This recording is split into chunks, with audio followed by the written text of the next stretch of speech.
Game of the night in Hotlanta, Game 3, Bucks-Hawks tied at 1, and it's Trae Young trying to make the best use of home court advantage and under 6 to go in the first, and he was feeling it. Hawks already up a dozen, and then it's Young. Oh, you can't give him that much time to shoot because you know not only will he knock it down, but he'll hit you with the shimmy. 8 minutes to go in the second now. Bucks are down by 7. Gallinari, no. Going the other way. Giannis, Euro step, and he throws it down. Bucks down by 5. Just over 3 to play in the half. The Hawks lead is 4. How about that for range? Trae Young knocking it down, tied at 56, headed to the half. Just over 3 to play now in the third. Milwaukee is down by 5, but here comes Giannis, and what are we doing? All right, we're covered, we're behind the back, we're all alone, so we'll knock down the 3. He was 1 of 2 from 3. Bucks down by 2. Under a minute to play in the third. This is the moment that could change everything. Watch the foot of Trae Young as he steps on the foot of the official, Sean Wright. Twists the ankle. Clearly not comfortable and not the same thereafter. He'd go to the locker room. He would come back. But he said he didn't have that burst, and it made an obvious difference. So the Hawks are down 1. 6 minutes to play. Young, he can still do that. Young had 35. Hawks take the lead by a deuce. Next Milwaukee possession. The fourth quarter belonged to Khris Middleton. Inside, outside, didn't matter. Knocking it down. Ties it at 98. Next possession. Middleton from 3. Khris Middleton outscored Atlanta by himself in the fourth quarter. 20 points in the fourth. 38 for the game. Final minute. Looking for the dagger. Middleton. Yes. Milwaukee with the win it needs to steal back home court advantage. 113-102 the final. They take a 2-1 series lead. Khris, what a night. I think once I realized I hit 2 in a row, just told myself to keep trying to find a shot to get up, knowing that I was going to have a good chance of getting in. That's how I was thinking at that time. It's hurting. It's frustrating. Came back in, it was just kind of sore, and I made me mad. I couldn't really go as fast as I wanted to, and then when I did, it hurt. So got to get treatment, and hopefully it feels better for next game. Well, to that point, when he comes back in the game, there's 8:44 on the clock, and the Hawks had a 5-point lead, but he was clearly hurt, and Khris Middleton was just getting started. The Bucks outscored the Hawks 25-9 to end the game from that moment forward, hitting 10 of their 12 shots. And again, so much of that was about Khris Middleton, and that is where the conversation begins today. Seth Greenberg, my Uncle Seth, no relation, and PJ Carlesimo gets up early with us here today. And PJ, you know, our buddy Big Perk, he tweeted again, Khris Middleton is Batman and Giannis is Robin. And as we look at this Milwaukee Bucks team, certainly last night in the fourth quarter, that was the case. What was the difference last night? Khris Middleton was the difference, Greeny. You talked about it wasn't just the dagger. He just simply took the game over, and he did most of his damage in the fourth quarter. Yeah, he had big numbers, but 20 in the fourth quarter, and the way he shot the ball, they're down 7. Everybody kind of forgot this. The game gets away a little bit, but he shot the 3 very well. He was 4 for 6 from downtown in the fourth quarter alone.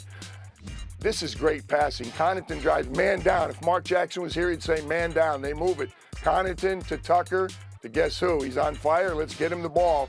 He'll get us home. And he was Batman. There's no question about that. If you're from Boston or L.A., you may have seen this in an earlier light. How about the running hook shot? Khris Middleton finishes it right there. 3 was the closest they got right there the rest of the way. He's been very, very good in the playoffs, but he's getting better the deeper it goes. What he did against Brooklyn and what he's doing now and what he hopefully is going to do for Pop this summer in Tokyo. Yeah, but between now and then, he's got 6 more games he would like to win and bring an NBA championship with him to Japan. Seth, how about it? How about Middleton, and how about the performance of Giannis? Giannis was terrific. You know, Giannis took that 3. He made 1, he missed 1, but you almost have to give him that opportunity to shoot it because he does everything else. He rebounds the ball, he defends, he never takes a play off, and he attacks. But, you know, you look at Giannis, all right, he shot the 1 air ball, but he came back and made the other. I think as a coach, especially in the NBA, you got to say, you know what, Giannis, be selective. Don't shoot too many of them. We're going to allow you to do that because you do everything else that we ask of you. This game was won by Middleton. It was won by the small lineup of the Bucks. If you think about that small lineup, they were plus 18. When Giannis is at 5, he's a problem. When Connaughton and Portis are on the floor, they've got versatility offensively. They've got versatility defensively. And the one thing they did do defensively is they took the assist away from Trae Young. Think about this now. The ability to switch and to be able to, with that small lineup, to be up on screens, All right, Trae only has 4 assists. Yeah, he's got the floater, but they took away the lob. That small lineup with Middleton was the difference in this game. The other thing that you could point out might have been the difference in this game was 1 foot. And that foot belonged to the official. And Trae Young stepped on it last night. And so let's get to that, PJ. If they're going to win Game 4, if the Hawks are going to win Game 4 and make this into the series we would all like it to be, what does Trae Young have to be for this team? Give me a rough idea of the stat line that we will need from Trae Young tomorrow night for them to win Game 4. I hate to say it, Greeny. He's got to go for 30. Seth makes a great point. He's got to get his assist total up because he needs help. Bogdanovich is not healthy either. They got a bunch of people banged up. John Collins has played really, really well. Gallinari has been excellent. Lou Williams has got to give him numbers, but Trae's got to go for at least 30, and he's got to get those assists. And I don't see how he does it unless he's close to 100%, Greeny. And as you know, in the conference finals, it's every other day. I don't know that he can get 100% or close to that in 2 days. Well, Seth, I mean, it's gotten to be difficult to watch now with everybody getting hurt constantly. We talked about the compressed schedule. In this case, he stepped on the foot of the referee. So that obviously doesn't have anything to do with fatigue or anything else. But I guess I want to ask you, to what degree do you feel like Milwaukee now has control of this Eastern Conference final? Seth? I think they do have control of the Eastern Conference final because there's a couple of things, though. It's their ability to go small. It's obviously Giannis playing downhill. And you get a game like that from Middleton, all of a sudden now, he struggled the 2 games prior to that. Now, all of a sudden, he sees a bigger basket. But I think they found a solution. And you can talk about Young's ankle, but I do think that coach found a solution in terms of dealing with that flat ball screen. Now with the small lineup, you can switch it.